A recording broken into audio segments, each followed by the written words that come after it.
El tema que nos convoca es, como está escrito ahí atrás, el tema que el Señor ha puesto, bueno, primeramente en el corazón del hermano Romeo y luego en nosotros, es hablar acerca de los 4 rostros del Salvador, es decir, los 4 rostros del Señor Jesús. Estamos acercándonos, o cuando tocamos este tema en la Escritura, tocamos el punto más alto de toda la Biblia. No hay nada más alto en la Escritura que esto, porque Jesús es el centro de la Biblia, Jesús es el corazón de la revelación de Dios. El escritor a los Hebreos en el capítulo 1 comienza diciendo, Dios habiendo hablado muchas veces y de muchas maneras en otro tiempo a los padres por los profetas. Y la idea de las palabras del escritor de Hebreos es que Dios habló de muchas maneras, pero de manera en porciones, de manera limitada, no completa, en el pasado, refiriéndose al Antiguo Testamento, de una manera incompleta. Pero en estos postreros días nos ha hablado por el Hijo. Y esa expresión nos ha hablado en griego significa que nos ha hablado de manera definitiva y completa. Esta es la palabra final de Dios, es la revelación completa, plena, final de Dios a los hombres. Y ese es Jesucristo. Por eso cuando estudiamos la vida del Señor en los Evangelios, tocamos el punto más alto de toda la Biblia. Todo lo que Dios habló antes tiene que ser interpretado a la luz de Jesucristo. Y todo lo que vendrá después no es más que una explicación, una derivación de todo lo que ocurrió en la vida, con la persona y la obra del Señor Jesús. Todo el resto del Nuevo Testamento. De manera que aquí estamos en el centro mismo de toda la revelación de Dios. Dios mismo habló de manera plena y definitiva en su Hijo Jesucristo. Y ese hablar divino, pleno, definitivo, que es Cristo, la palabra de Dios encarnada, está en los Evangelios. De manera que al estudiar los Evangelios estamos estudiando la palabra definitiva, la revelación definitiva y completa de Dios a los hombres.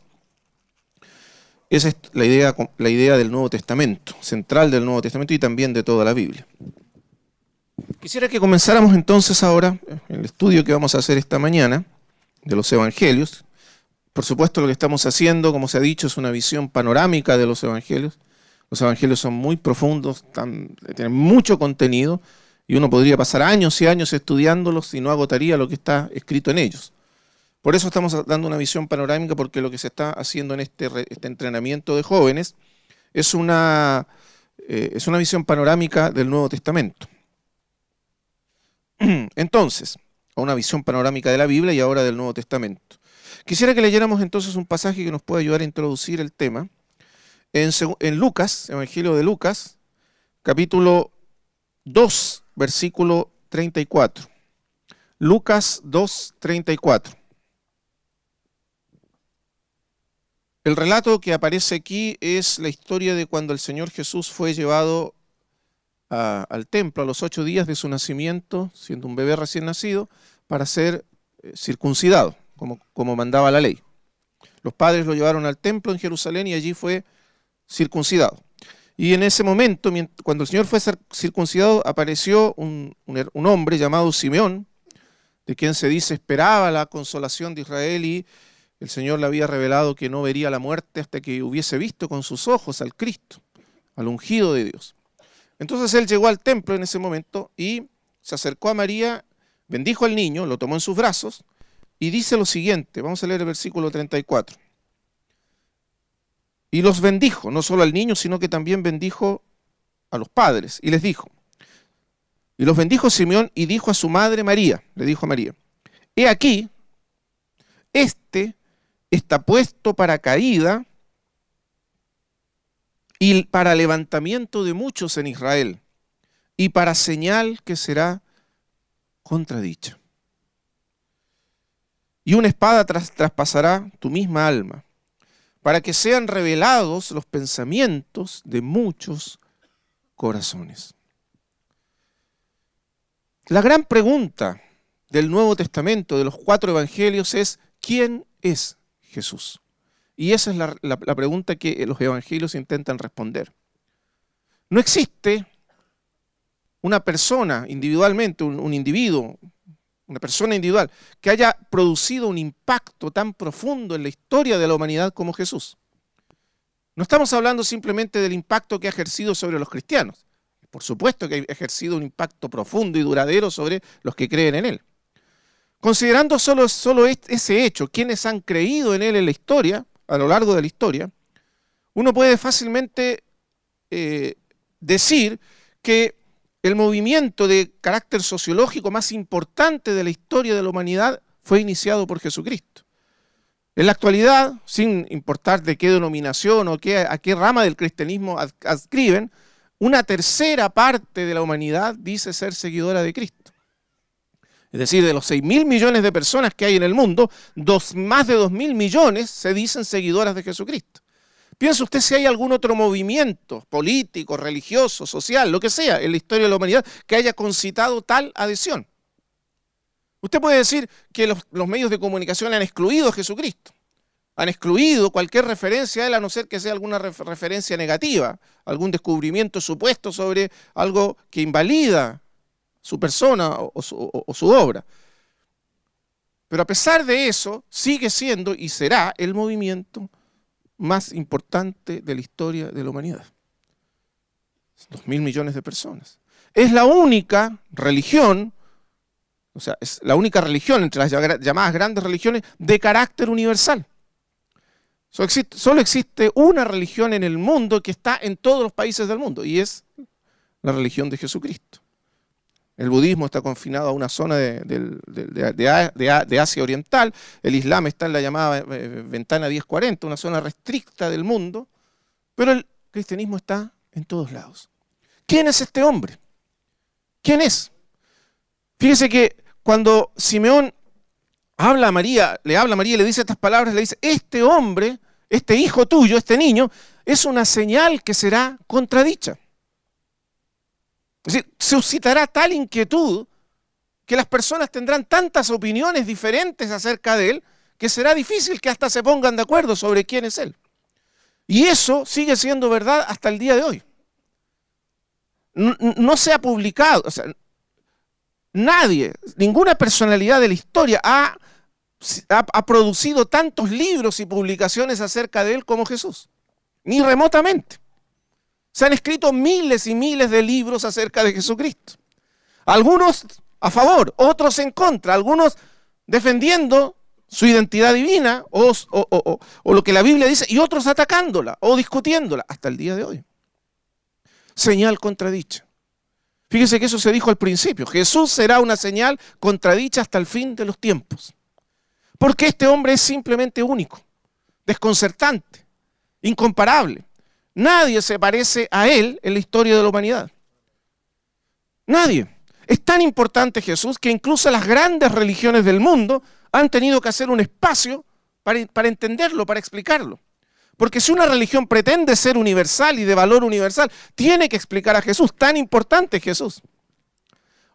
Nosotros como cristianos no necesitamos explicar quién fue Mahoma o quién fue Buda. No lo necesitamos. Pero el budismo sí necesita explicar a Jesús y el Islam sí necesita explicar a Jesús. Porque una religión que no explique quién fue Jesús, que no dé respuesta a quién fue Jesús, no puede ser una religión válida. Porque tan importante es Jesús. El famoso escritor escéptico y ateo Renan, que escribió una biografía de Jesús en el siglo XIX, concluye su libro diciendo, si hubo alguna vez un hombre perfecto sobre la tierra, ese fue Jesús. Jesús ha cautivado la imaginación y el corazón no solo de los creyentes, sino de los escépticos. Porque es un hombre simplemente sin igual en la historia de la humanidad. C.S. Lewis, el famoso apologista cristiano, dijo en una oportunidad, hablando acerca de aquellos que decían que los evangelios son simples mitos o leyendas construidas posteriormente, o son meras fabricaciones humanas, o alguna conspiración de los discípulos para fabricar al personaje llamado Jesús, una creación literaria. Él dijo, quienes dicen eso no saben nada de literatura, porque él era, por supuesto, un profesor experto en literatura. Dice, quienes dicen eso no saben nada de literatura. Hace falta alguien más grande que Jesús para inventar a Jesús. ¿Quién podría inventar un hombre como ese? ¿Quién podría siquiera imaginar una personalidad como la de Jesús? Una personalidad donde las cosas más opuestas, que son inconcebibles, que puedan ir juntas, van juntas. ¿Quién es Él? ¿Quién es Jesús? Y fíjese que los evangelios fueron escritos para responder a esa pregunta. Ayer Rubén nos decía precisamente eso. Mateo fue escrito para los judíos. Los judíos se preguntaban, ¿quién es este hombre? Esa era la pregunta que corroía el corazón de los fariseos. Si eres tú el Cristo, dínoslo ya. ¿Hasta cuándo nos turbas el alma? ¿Quién eres tú? No era esa la pregunta de los judíos. Dinos quién eres, habla claramente. Los perturbaba, los confundía. ¿Quién es este hombre? Hace tantas señales, hace tantos milagros, resucita a los muertos. ¿Quién es él? ¿Hasta cuándo nos turbas? Si tú eres el Cristo, dínoslo abiertamente, dice el Evangelio de Juan. Los discípulos también se preguntaban, ¿quién es este hombre a quien los vientos y el mar obedecen? ¿Quién es este que camina sobre las aguas? ¿Quién es este que sana a los enfermos? ¿Quién es este que habla con autoridad? Los judíos decían, ¿quién es este que perdona pecados? ¿Quién es Jesús? Tan sublime, tan incomparable, pero a la vez tan humano, tan parecido a nosotros. La gran pregunta. Esa es la pregunta de las edades, la pregunta que los hombres se hacen. Por eso dice, este será una señal contradicha.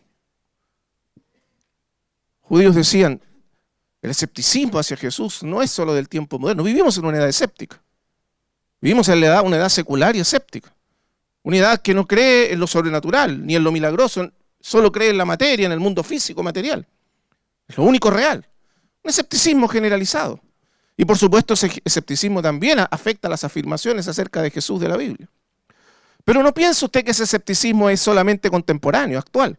En el mundo antiguo, cuando Jesús comenzó a ser predicado, anunciado, el Evangelio, comenzó a ser anunciado, también había un escepticismo casi tan radical. Los judíos dudaban de Jesús. ¿Quién era él? No creyeron en él.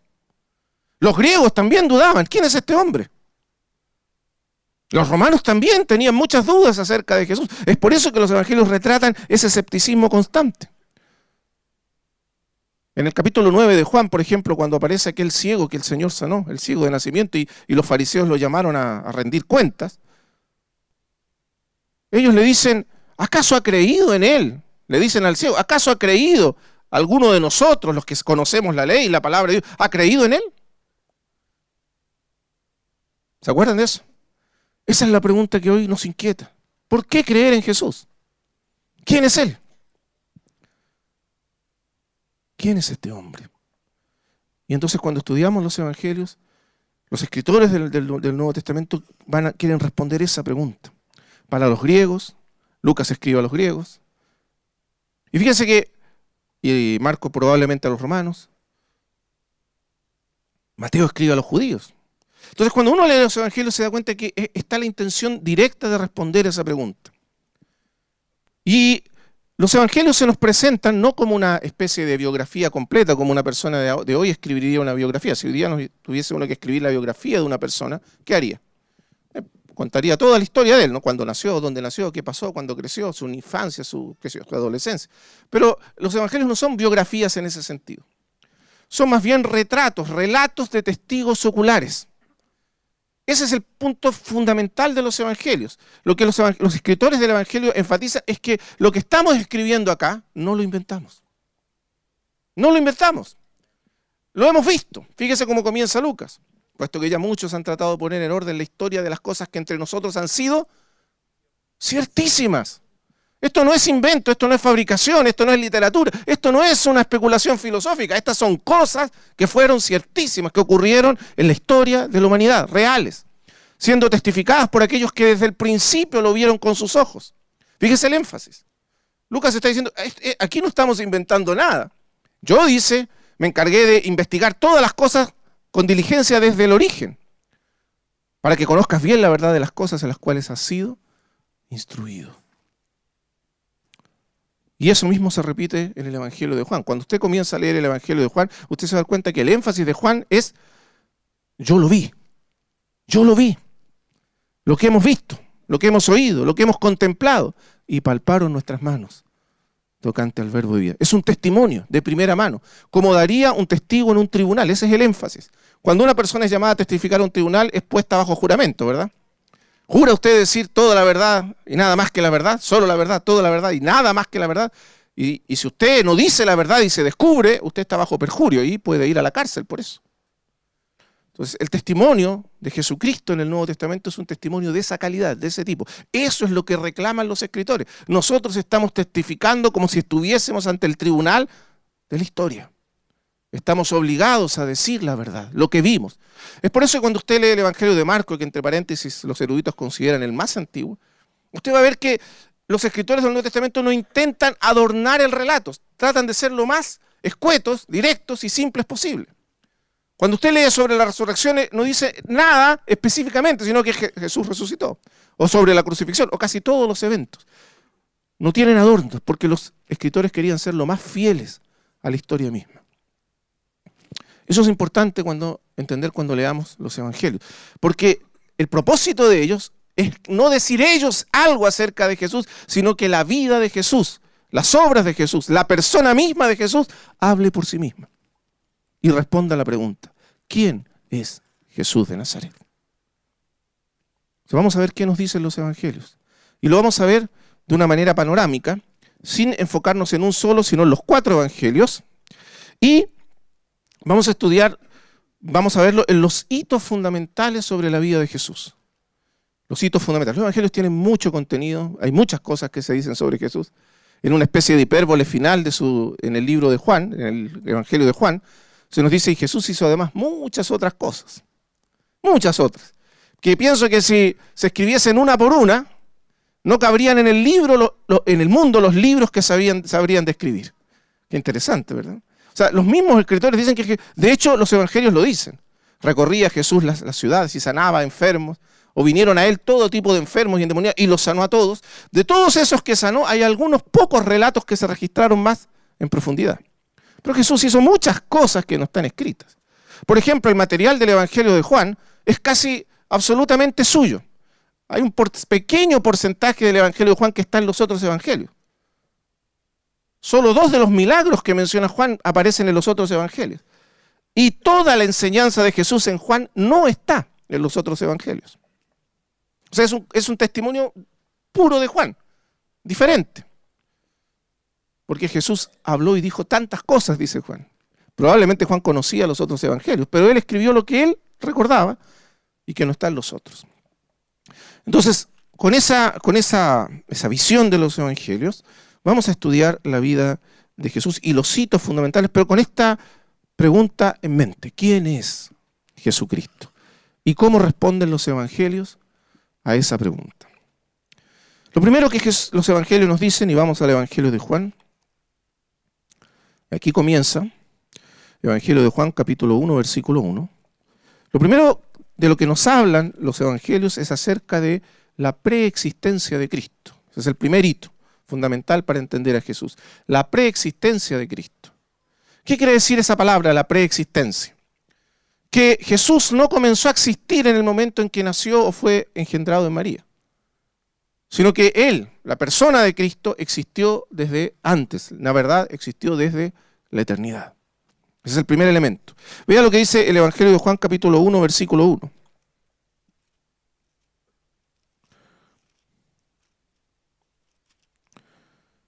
En el principio era el Verbo, y el Verbo era con Dios, y el Verbo era Dios. Estas son las palabras iniciales de Juan.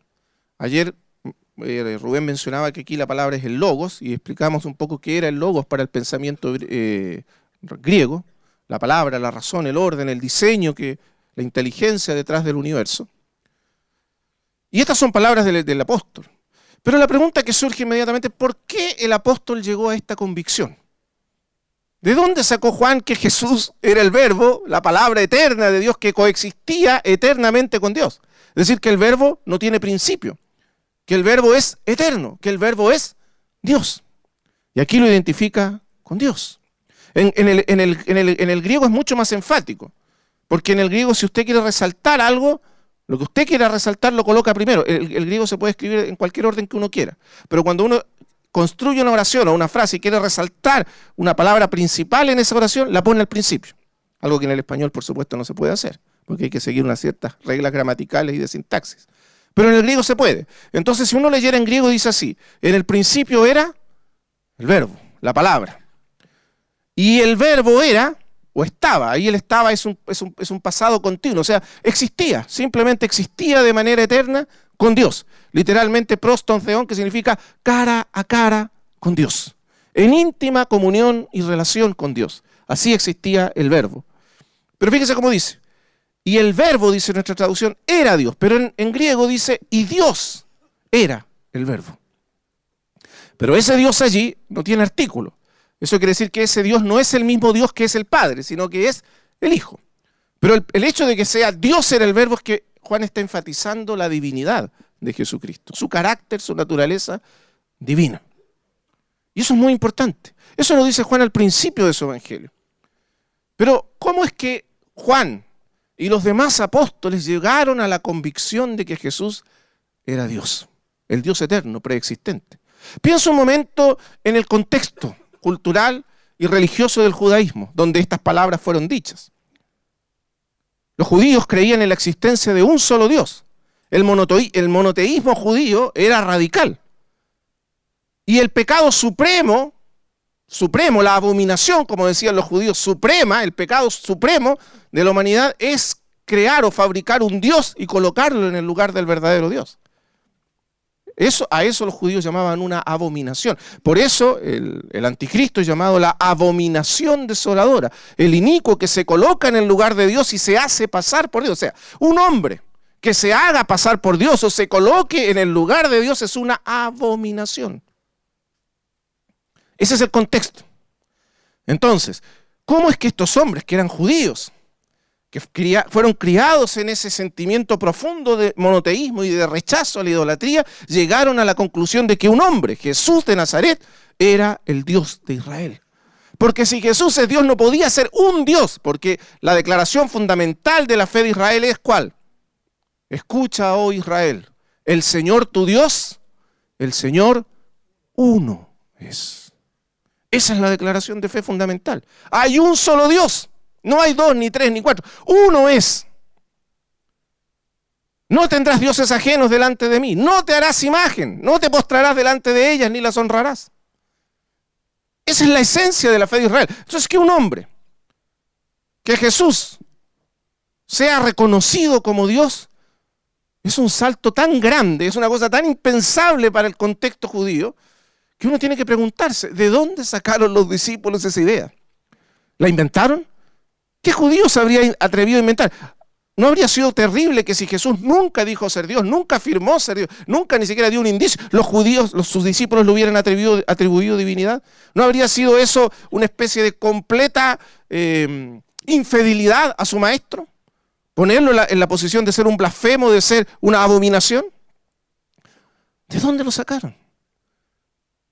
Y la única posibilidad es que fue Jesús mismo quien afirmó, tanto implícita como explícitamente, ser Dios. El único Dios de Israel. Y eso simplemente coloca a Jesús en un lugar aparte de todos los hombres que han existido. Dios, no cualquier Dios, el único Dios, el Dios del cual se dice en el principio, creó Dios los cielos y la tierra. Ese Dios que creó todo lo que existe, que es el autor de la vida, que creó al hombre a su imagen. Ese único Dios que no es parte de la creación, como dicen las filosofías orientales, sino que está sobre la creación, que trasciende infinitamente a su creación y que sostiene a su creación con su poder. Ese Dios, ese único Dios, todopoderoso, omnisciente, omnipresente, es aquel que Jesús reivindicó ser. Y eso es sorprendente, es único, lo coloca en un lugar aparte en toda la historia de la humanidad. Es por eso que Jesús nos obliga, por eso es tan desconcertante. Este hombre nos obliga a tomar una decisión. Si Él es Dios, estamos obligados a caer a sus pies y adorarlo. Pero si no lo es el mayor mentiroso o falsificador de la historia. ¿Se da cuenta? Que no es como los demás hombres. Es por eso que Él es una señal que es contradicha. Porque sus afirmaciones son tan grandiosas, son tan impresionantes, que uno podría pensar o que es un megalómano incurable, o realmente es quien dice ser. Entonces, Jesús, la idea de que Jesús es Dios, no vino de los discípulos, vino del mismo. ¿Y cómo vino? Hablamos de la preexistencia de Cristo. En una discusión de Juan, ahí en el capítulo 8 con los judíos en Jerusalén, Jesús les dice, antes que Abraham fuese, yo soy. Qué tremenda afirmación. Eso lo dijo Jesús. Antes que Abraham fuese, yo soy. Y como los judíos tenían clarito lo que estaba diciendo, porque cuando alguien decía yo soy, estaba haciendo alusión a la identidad divina. Cuando Dios se reveló a Moisés allí en la zarza, le dijo, ¿cuál es tu nombre? Le dijo Moisés, ¿quién eres? ¿Y cómo se reveló Dios? Yo soy el que soy. Y ese es el nombre divino que está escondido en el tetragrama Yahvé, que en nuestras Biblias se traduce como Jehová. El nombre sagrado que los judíos no pronunciaban, al punto que llegaron a olvidar cómo se pronunciaba el nombre de Dios. Tan sagrado era ese nombre. Y Jesús dijo, antes que Abraham fuese, yo soy. ¿Sabe lo que hicieron los judíos cuando escucharon esas palabras? Tomaron piedras para apedrearlo por la blasfemia de haberse hecho igual a Dios. Entendieron claramente lo que Jesús quería decir. Jesús entonces reivindicó para sí su identidad divina, identidad con Dios. Vamos a ver de qué manera. Esto es importante estudiarlo y que lo sepamos profundamente. Hay tres cosas que Jesús explícitamente declaró acerca de sí mismo y que lo identifican con Dios. Tres cosas. Ya tenemos esa declaración del yo soy. Esa declaración de yo soy está solamente en Juan, entre paréntesis. Los evangelios sinópticos no mencionan ninguna de esas afirmaciones cuando Jesús decía yo soy.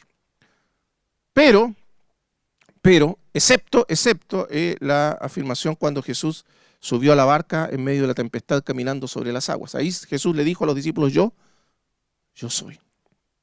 Y calmó las aguas y la tempestad. Pero hay tres afirmaciones, y es importante estudiarlas para entender la vida de Jesús y la crisis de la vida de Jesús con los judíos. La primera es que Jesús, en muy pocas ocasiones, pero sí lo hizo, aceptó o afirmó ser el Cristo o el Mesías de Israel. Esa es la primera. Ustedes dirán, ¿qué tiene que ver eso con su divinidad? Es importante entender qué significaba el Mesías para los judíos. Posteriormente a la vida de Jesús, se elaboró entre el judaísmo, precisamente por haber rechazado a Jesucristo, la idea de que el Mesías era simplemente una especie de figura política o militar. Es decir, que el Mesías era una especie de libertador político o militar. Pero en el tiempo de Jesús, en el judaísmo del tiempo de Jesús, esa no era la idea exclusiva acerca del Mesías. Claro que se esperaba al Mesías como un gran rey, un libertador político que los iba a liberar del yugo de Roma. Eso era parte de lo que ellos esperaban del Mesías. Pero el otro aspecto del Mesías es que la mayoría de los eruditos judíos de aquel tiempo, y esto está en los escritos judíos de la época, que no son cristianos, creían firmemente que el Mesías no era simplemente humano, sino que era una figura divina. Después vamos a ver qué importante era eso. ¿Cómo es eso? ¿Y de dónde sacaban esa idea? Del mismo Antiguo Testamento. Por ejemplo, dijo el Señor a mi Señor, dice el Salmo, siéntate a mi diestra, hasta que ponga a tus enemigos por estrado de... Y entonces usa la palabra Adonai, Señor, que solo se usaba para Dios, aplicada al Mesías. El Mesías es Adonai, el Señor. Pero también se distingue de el otro Adonai, el Dios de Israel. Entonces, figura divina. Segundo, Isaías capítulo 11, versículo 1. Porque un niño nos es nacido, hijo nos es dado, y el principado sobre su hombro. El Mesías, el descendiente de David, saldrá una vara del tronco de Isaí y un vástago retoñará de sus raíces. Porque un niño nos es nacido, hijo nos es dado, y el principado sobre su hombro. Ese es el Mesías, descendiente de David, según la carne. Pero luego fíjese lo que dice, y se llamará su nombre, admirable. Ese nombre en la Biblia solo se le daba al Dios de Israel. Solo Dios era admirable. Y solo el ángel de Jehová reivindica ese nombre. ¿Por qué preguntas por mi nombre? Le dice al padre de Sansón, que es admirable. Y entonces se dice, se llamará su nombre admirable. Consejero, mire ahora, Dios fuerte. El Mesías sería llamado Dios fuerte. Y usted sabe, los judíos no podían llamar Dios, sino al verdadero Dios. Por lo tanto, los rabinos sabían del tiempo de Jesús que el Mesías no era simplemente una figura humana, sino que era una figura divina, aunque no pudieran explicarlo bien. No era simplemente un hombre. Y también creían, en el tiempo de Jesús, que el Mesías era preexistente. ¿Cómo se sabe eso? Porque Miqueas dice que tu Salvador viene a ti, humilde, sentado en un pollino, hijo de asna, y después dice que sus salidas del Mesías son desde el principio, desde los días de la eternidad. Y ahí habla de la preexistencia del Mesías. Esto es importante para entenderlo entonces. Cuando Jesús dijo ser el Cristo, Él aceptó lo que estaba asociado en el pensamiento judío con ser el Cristo. ¿Qué cosa?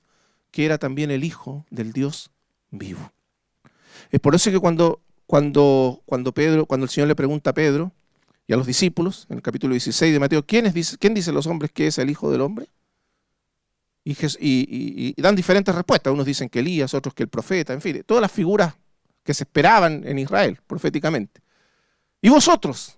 ¿Quién decís que soy? Y Pedro entonces dijo, tú eres el Cristo. Observe con atención. Tanto Lucas como Marcos, además de Mateo, tienen ese pasaje también registrado. Pero la diferencia es que tanto en Lucas como en Marcos Jesús simplemente responde, tú eres el Cristo, y nada más. Pero Mateo agrega, el Hijo del Dios viviente. ¿Por qué razón agrega eso Mateo? Porque Mateo está explicando la frase de Jesús para los judíos. Recuerde que Mateo le escribió a los judíos. Entonces, para los judíos, decir que alguien era el Mesías era inmediatamente decir que era el Hijo del Dios vivo. Porque el Mesías era el Hijo del Dios vivo para los judíos. ¿Se entiende? Y por eso Mateo agrega esa especie de explicación, pero es porque le está escribiendo a los judíos y entonces necesita explicar qué significa que Jesús sea el Cristo. Es el Mesías, es el Hijo del Dios vivo.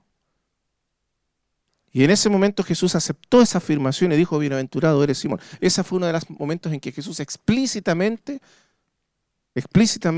reconoció ser el Cristo o el Mesías, pero con la carga adicional de que eso significaba que Él era el Hijo del Dios vivo, el Mesías eterno y preexistente y divino. ¿Se entiende? Eso es importante para entenderlo. Por eso cuando llegamos al juicio de Jesús, ¿cuál fue la acusación que se hizo de Jesús en el concilio, en el Sanedrín judío, por el cual fue condenado por los judíos? ¿Cuál fue? ¿En qué momento fue condenado? El sumo sacerdote le preguntó, ahora dinos, ¿quién eres tú? ¿Eres tú el Cristo? Pero agrega algo, piensa que es un judío. ¿El Hijo del Dios vivo?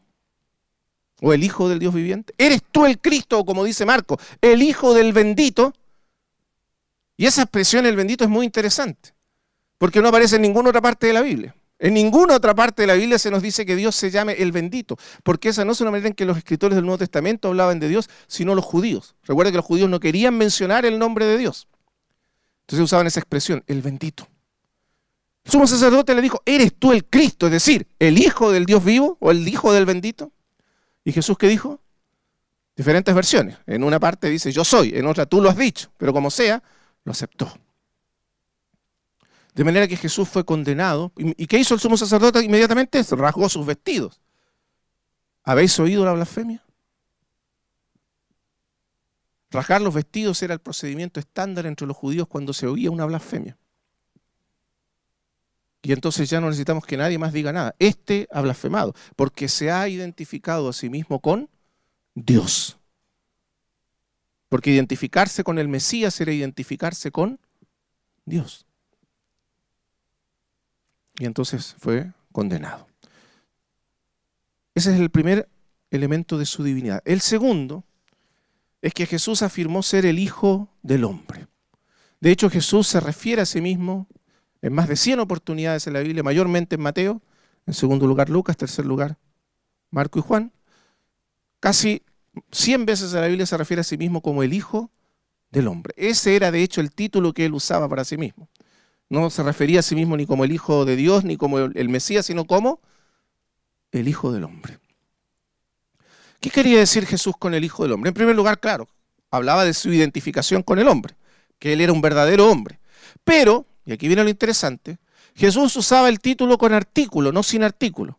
Por ejemplo, en Ezequiel, cuando se habla de Ezequiel, cuando Dios habla con Ezequiel, en esa revelación que hace a Ezequiel, Dios le dice Hijo de Hombre. Pero ese Hijo de Hombre es sin artículo. Pero Jesús usaba el título como el Hijo del hombre. No un hijo de hombre, sino el hijo del hombre. Pregunta, ¿quién es este hijo del hombre? Porque de hecho esa es la pregunta que hicieron los judíos. Ya que tanto hablas del hijo del hombre, ¿quién es el hijo del hombre? Y la respuesta también está en el juicio de Jesús. Cuando el sumo sacerdote le preguntó, ¿eres tú el Cristo, el hijo del bendito, el hijo del Dios vivo? ¿Y qué respondió él? Tú lo has dicho, o yo lo soy. Pero respondió algo más. Y veréis al Hijo del Hombre sentado a la diestra del poder de Dios y viniendo en las nubes del cielo. Y en esa frase él citó Daniel capítulo 7. Venga conmigo a Daniel capítulo 7. En esa respuesta el Señor citó Daniel capítulo 7. Daniel capítulo 7, versículo 13. Preste atención y vea que esto que aquí dice el profeta Daniel equivale exactamente a las palabras del Señor al sumo sacerdote. Es exactamente esta la cita del Señor. Dice, miraba yo en la visión de la noche, y aquí con las nubes del cielo venía uno como un hijo de hombre. Observe con atención. Y el hijo del hombre que venía vino hasta el anciano de días, y le hicieron acercarse delante de él. Y le fue dado dominio, gloria y reino, para que todos los pueblos y naciones y lenguas le sirvieran. La palabra allí servir, entre paréntesis en hebreo, es la misma que adorar. O sea, le sirvieran aquí también significa le adoraran. Este hijo del hombre no es meramente un hombre, es un hombre divino, porque será adorado y tendrá y les fue dado dominio sobre todas las cosas, y será adorado. Su dominio es dominio eterno, no morirá jamás, es inmortal, es eterno, y su reino, uno que no será, y que nunca pasará, y su reino, uno que no será destruido. Por lo tanto, este no es un rey meramente humano. Es humano, es hombre, pero es mucho más que un hombre, es divino. Y Jesús reivindicó al hijo de ser ese hijo del hombre de Daniel. Y veréis al hijo del hombre, ¿dónde?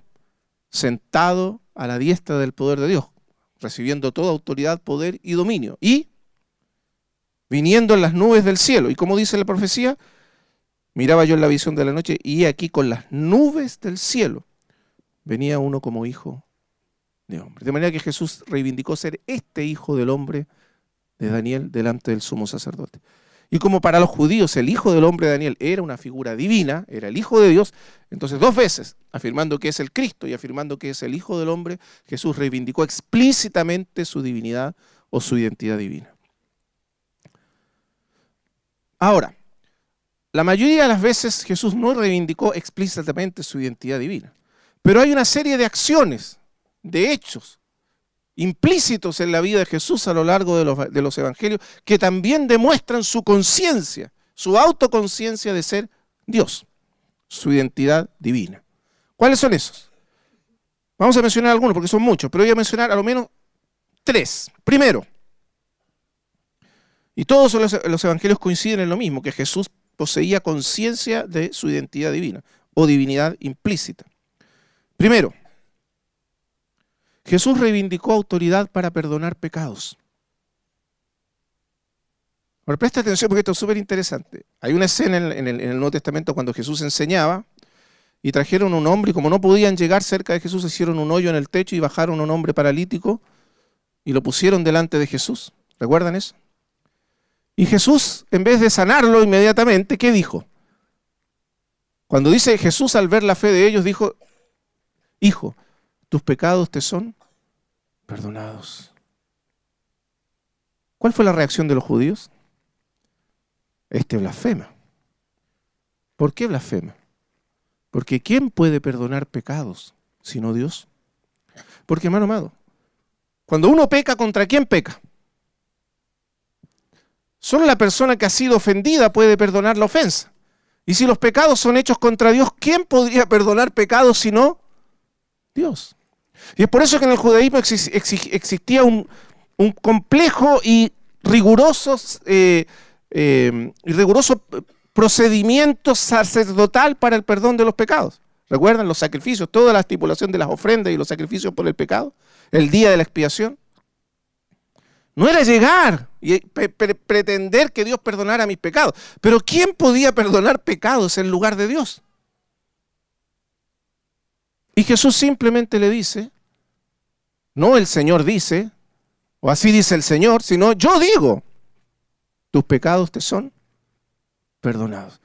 Esas personas comenzaron a blasfemar. O sea, a pensar, perdón, que Jesús había blasfemado. Y Jesús, conociendo el pensamiento de los corazones de ellos, les dijo, os haré una pregunta. ¿Qué es más fácil decir a este hombre? ¿Qué es más fácil? ¿Tus pecados te son perdonados? ¿O levántate y anda? Los hizo pensar. ¿Qué es más fácil? Pregunto yo. Pregúntese, ¿qué es más fácil decir? Decir, no hacer. ¿Qué es más fácil decir?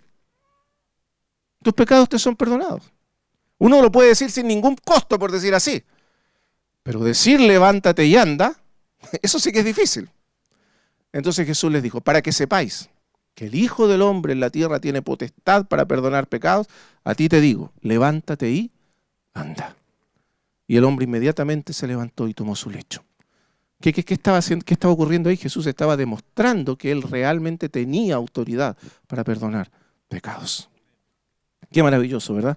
Divinidad implícita. Jesús no reivindica nada, simplemente hace algo que muestra que él tenía conciencia de ser Dios. No es la única vez en que él perdonó pecados.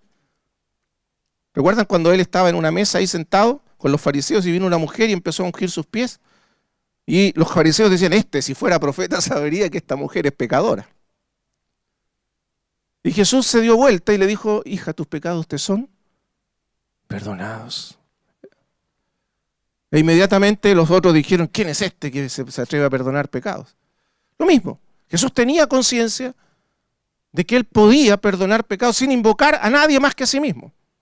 Yo te digo, tus pecados te son perdonados. O cuando exculpó a la mujer, capítulo 8 de Juan, aquella mujer que fue atrapada en el acto del adulterio. ¿Qué le dijo Jesús? Ni yo te condeno. Y la exculpó. Él, ante sí mismo y por sí mismo, exculpó a la mujer. Vete y no peques más.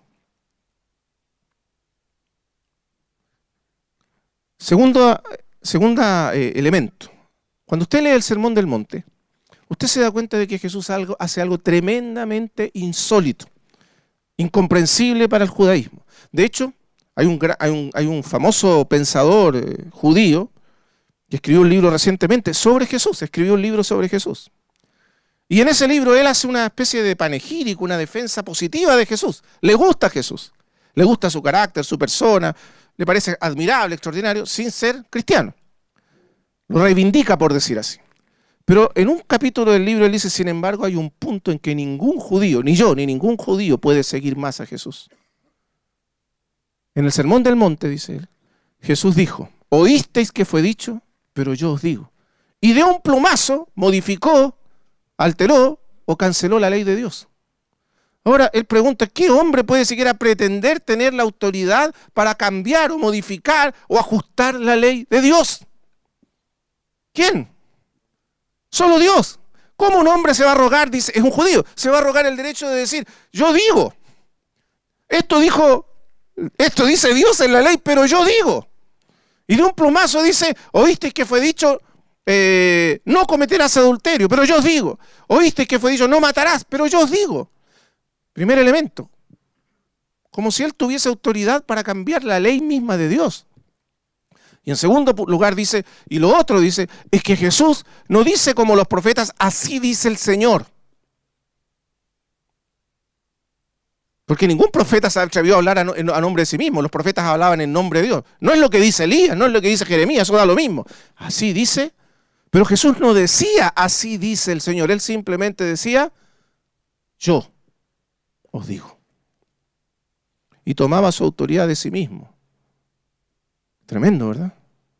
De hecho, los historiadores y los eruditos dicen que probablemente uno de los aspectos característicos únicos de la personalidad de Jesús era que él introducía sus mensajes con la palabra amén. Cuando nuestra Biblia traduce en verdad os digo o de cierto os digo, la palabra ahí es amén, que significa el fin de toda discusión. Amén, así es. Es como que Jesús dijera, mire, yo les digo esto y así es, y no hay más. Listo.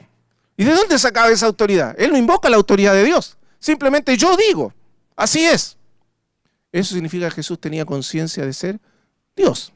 Porque de otra manera, ¿cómo se podía arrogar semejante autoridad al punto de decir, esto es lo que hay que entender y esta parte de la ley ya no corre, no está vigente y esta sí? Por eso cuando termina el discurso del monte, el sermón del monte, la gente se dice, y la gente se admiraba de su doctrina porque les enseñaba como quien tiene autoridad. O sea, tenía una autoridad tan grande cuando hablaba. Tercer elemento, Jesús sanaba a las personas sin necesidad de orar a Dios, ni pedir nada a Dios, simplemente por autoridad propia. Nosotros cuando oramos por un enfermo, oramos a Dios, ¿verdad? Señor, sánalo. Nadie se le ocurre decir, yo te digo, estás sano. Pero Jesús lo hacía, y lo hacía constantemente. Él nunca oró para que alguien se sanara, simplemente sanaba. ¿Recuerdan una vez vino un hombre, un leproso, se hincó ante él y dijo, Señor, si quieres, puedes limpiarme. ¿Qué dijo el Señor? Quiero. Sé limpio. ¿Y qué ocurrió? Al instante la lepra se fue. Autoridad divina. Y eso dice la Escritura en muchas ocasiones. Con su palabra sanó a los enfermos. De manera que Jesús implícitamente actuaba en la tierra como Dios. Entonces ni siquiera necesitamos ir a las declaraciones explícitas de Jesús acerca de su divinidad o su identidad con Dios. Basta con observar su vida, su conducta, la manera en que enseñaba y que hablaba, para descubrir que él tenía conciencia absoluta de ser mucho más que un hombre, de ser efectivamente Dios, y actuaba en consecuencia. Entonces, hermanos, ¿de dónde vino la idea de que Jesús es Dios para los discípulos? ¿Vino de los discípulos? No, vino de Jesús. Oyendo a Jesús, viendo a Jesús, escuchándolo, llegaron a esa conclusión porque no había otra conclusión posible. Jesús se declaró a sí mismo y se mostró y actuó como siendo Dios. Y puesto que en la mentalidad judía solo hay un Dios, la conclusión es que Jesús tiene que ser ese único Dios. Amén. El Dios de Israel. Segundo elemento de los hitos fundamentales de Jesús. Jesús también era un hombre verdadero y perfecto.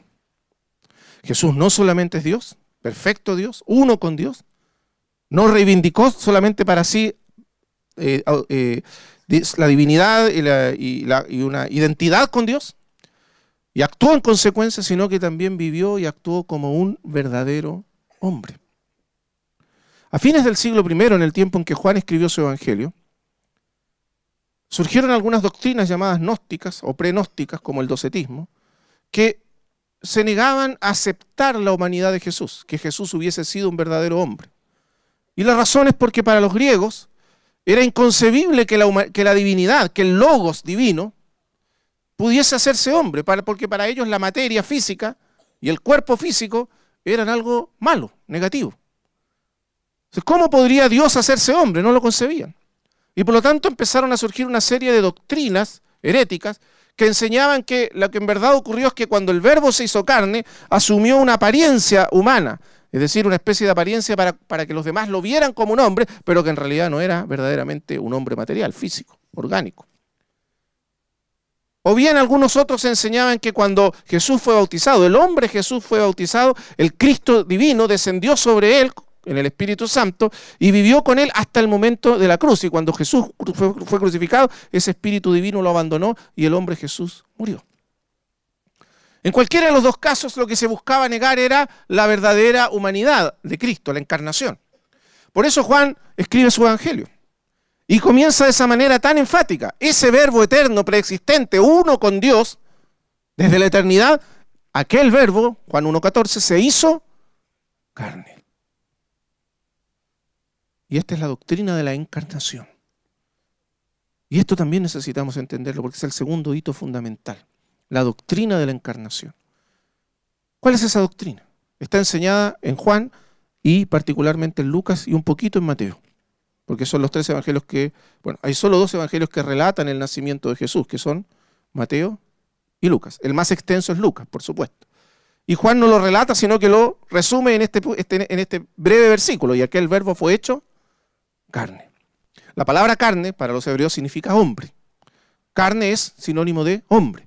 El Verbo fue hecho hombre. Y lo que quieren decir los evangelistas con esta expresión es que el Verbo se hizo verdaderamente hombre. ¿Qué significa esta doctrina? Vamos a pensar un poquito en esto. Quien se hizo hombre es el Verbo, la persona divina del Verbo, que luego los pensadores cristianos van a definir como la segunda persona de la Trinidad, dado que en Dios hay 3 personas, Padre, Hijo y Espíritu Santo. De esas 3 personas divinas que se revelan en la Biblia, el Padre y el Espíritu Santo no se encarnaron. Solo una de las personas divinas se encarnó. Y esa persona es el Verbo, la segunda persona de la Trinidad, el Hijo. ¿Por qué se llama la segunda? Porque siendo Hijo, Él nace o es generado o engendrado por el Padre. Y por eso es la segunda persona. Pero no inferior en nada al Padre. Igual al Padre en poder, en gloria, en majestad, en divinidad, en todos los atributos fundamentales de la divinidad. Es un Dios con Dios. Pero se hizo carne. Y la encarnación significa que esa persona divina que posee eternamente una naturaleza divina, eso quiere decir que posee todos los atributos de la divinidad. ¿Cuáles son? Omnipotencia, omnisciencia, omnipresencia, eternidad, sabiduría infinita, carácter santo y perfecto, infinitamente santo. Esos son los atributos divinos de la persona del Verbo. Asumió también una naturaleza plena y perfectamente humana. Y es por eso que los teólogos lo llaman la unión hipostática. ¿Qué quiere decir hipostática? De la palabra griega hipóstasis, que se traduce al latín como persona. Es decir, 2 naturalezas, pero una misma persona. ¿Qué persona es esa? La persona eterna del Verbo de Dios. Esa persona eterna, que es el Verbo, asumió una segunda naturaleza perfectamente humana en la encarnación. Entonces cuando los hombres hablaban con Jesús, ¿con quién hablaban? ¿Con qué persona hablaban? Con la persona eterna del Verbo de Dios. Presta atención porque esto es importante. La doctrina no dice que el hombre fue divinizado, que Jesús siendo un mero hombre fue divinizado, sino que el Verbo divino se humanizó, pero sin dejar de ser divino. Pero la encarnación supone un paso adicional que es necesario explicar. Que cuando el Verbo se hizo carne, cuando el Verbo de Dios se hizo carne, Él se despojó de su forma de Dios. Filipenses capítulo 2, el cual siendo en forma de Dios, no estimó el ser igual a Dios como cosa que aferrarse, sino que se despojó a sí mismo. La palabra despojarse en griego es kenosis, que implica la idea de desvestirse, pero también algo así como vaciarse a sí mismo. Lo que quiere decir el escritor, o lo que quiere decir el apóstol Pablo, que en realidad está probablemente citando un antiguo himno de la iglesia cristiana. Las palabras pertenecen a un himno que se cantaba entre los creyentes.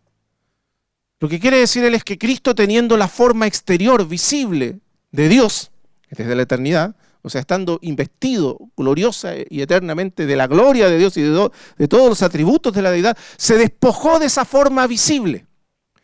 Imagínense un rey que se despoja de su corona, de su trono, de sus vestidos reales y se viste como un hombre común. Bueno, es un ejemplo bien distante de lo que realmente Jesucristo hizo. C.S. Lewis dice, si alguna vez un hombre se despojara de su humanidad y se convirtiera en un gusano que se arrastra por la tierra, no sería tan grande como lo que Cristo, el Verbo eterno de Dios, hizo cuando se despojó de su gloria y se hizo hombre. No sería tan humillante. Porque para el Dios eterno e infinito, limitarse a una naturaleza humana es algo que para nosotros que simplemente es incomprensible. Pero lo hizo. Y al despojarse quiere decir que Él, de alguna manera, que no podemos comprender, se despojó de la manifestación de sus atributos divinos. No es que dejó de ser Dios, porque ya lo vimos. Él siguió siendo Dios. Nunca dejó de ser Dios. Pero simplemente se vació de esos atributos para tomar una forma y vivir una vida perfectamente humana y completamente humana, sin hacer uso, ni recurrir jamás durante toda su vida hasta su muerte a el uso de sus atributos divinos, salvo en un par de ocasiones, y nunca, nunca en favor propio. Jesús se autolimitó en la encarnación, el Verbo de Dios, a vivir una vida completamente humana. Por eso Lucas dice, veamos Lucas, ¿qué clase de vida humana? Vamos a estar terminando esta primera parte. ¿Qué clase de vida humana vivió Jesús? Vea conmigo Lucas.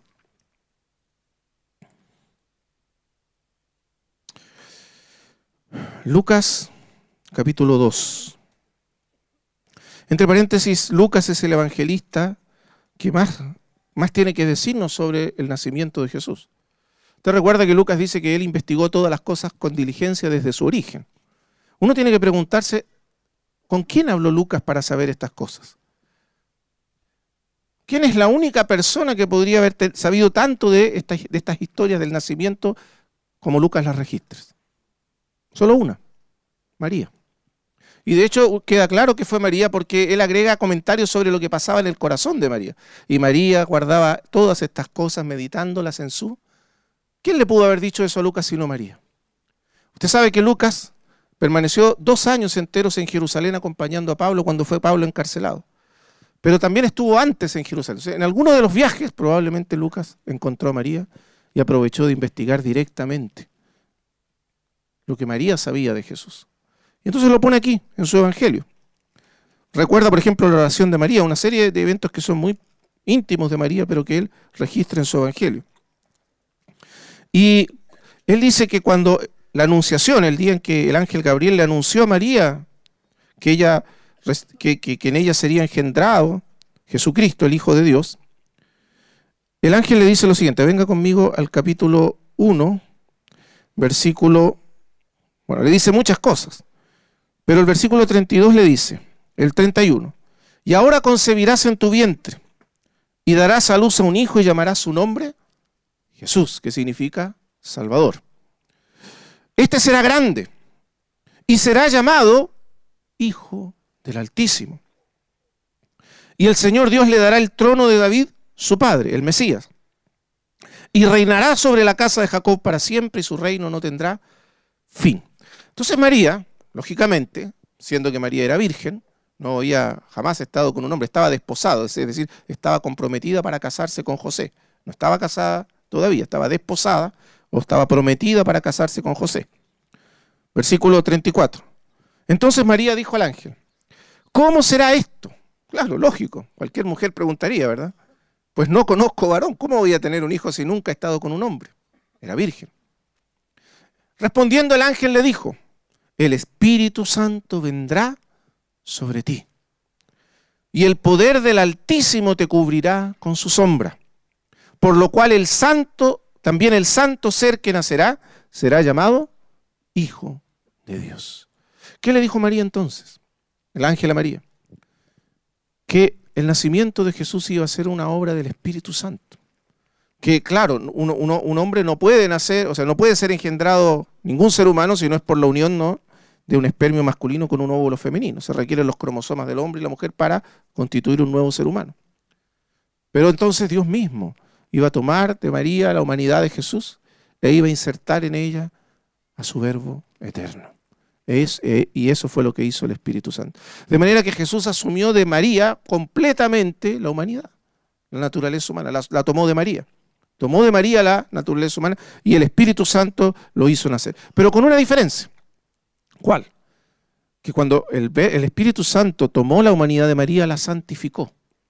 La liberó de la esclavitud del pecado a la cual está sometida toda la naturaleza humana. Por eso dice, el santo ser que nacerá.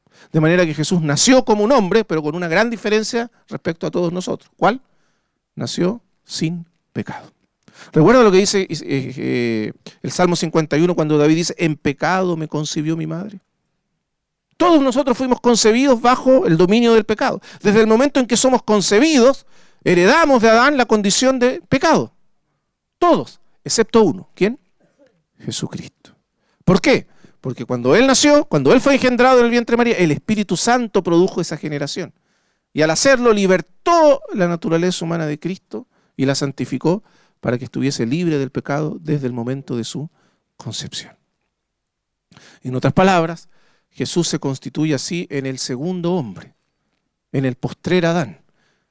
Él nació al igual que Adán, Adán fue creado, sin pecado, una naturaleza humana perfecta y sin pecado, entonces él recibió de María una naturaleza similar a la que recibió Adán, el día de su creación, sin pecado. Y ese es el segundo elemento importante. Por eso desde el principio los evangelistas dejan claro que Jesús recibió una humanidad santa, libre del pecado y del poder del pecado y de la muerte. Muy bien. Terminamos diciendo que Jesús mostró claramente señales de ser plenamente humano a lo largo de toda su vida. Los evangelistas lo destacan. Por ejemplo, Juan, que quiere enfatizar la humanidad de Jesús, además de su divinidad, destaca constantemente aspectos muy humanos de Jesús. ¿Cuáles? Por ejemplo, capítulo 4, Jesús, cansado del camino, se sentó junto al pozo. Jesús se cansaba. Obviamente Dios no se cansa. Si Jesús no fuese humano no se habría cansado, pero se cansaba, necesitaba tomar agua y le pide a la mujer, dame de beber. Jesús tenía sentimientos profundamente humanos. Lloró. ¿Recuerdan? Jesús lloró en 2 oportunidades, por lo menos en el Evangelio de Juan. Jesús lloró cuando llegó a la tumba de Lázaro. Sentía dolor. El día después lo vamos a examinar más profundamente, Jesús sentía angustia, sintió miedo, pasó por toda la experiencia de los sentimientos humanos. Entonces, y fue tentado. Esos 2 elementos los vamos a ver luego a continuación. Entonces, Jesús vivió una experiencia plenamente humana. Jesús recorrió toda la jornada de la vida humana, pasó por todas las experiencias humanas, y por lo tanto los evangelistas son enfáticos en declarar que Jesús era 100% humano, perfectamente hombre. Su cuerpo no era una mera apariencia, por eso Juan destaca que cuando Jesús fue crucificado, un soldado clavó una lanza en su costado y entonces salió sangre y agua. Realmente era un hombre con sangre como todos nosotros. Entonces Jesús, perfecto Dios y perfecto hombre. 2 naturalezas en una misma persona.